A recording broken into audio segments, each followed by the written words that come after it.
पुण्याच्या आंबेगावमधील पश्चिम आदिवासी भागात जोरदार पाऊस सुरू आहे।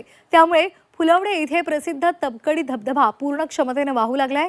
250 ते 300 फूट उंचीवरून कोसळणारा धबधबा डिंभे धरण परिसरातील निसर्ग सौंदर्य पर्यटकांना आकर्षित करते।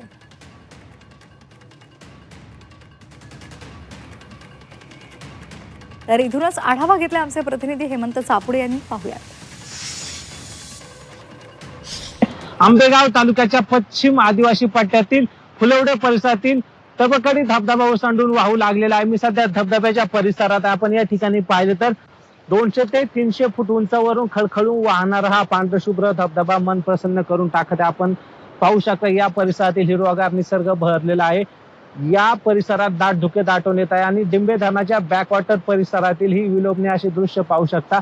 धरण सुद्धा पूर्ण क्षमतेने भरलेले आहे आणि या परिसरात सध्या पावसाची जोरदार बॅटिंग सुरू असून या परिसरातील हे विलोभनीय सौंदर्य आपल्या डोळ्यात साठवण्यासाठी या परिसरात वीकेंडला मोठ्या प्रमाणात पर्यटक या ठिकाणी गर्दी करत असतात आणि खास करून हा विलोभनीय नजारा दाखवण्यासाठी मी तुम्हाला या फुलवडे परिसरात घेऊन आलेला। आपण या ठिकाणी जर पाहिले तर मनमोहक असे दृश्य या ठिकाणी आपण पाहू शकता।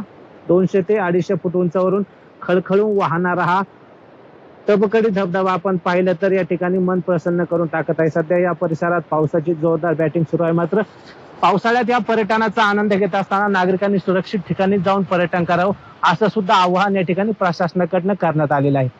Hemant Chapude, Zee Media, Ambegaon, Pune.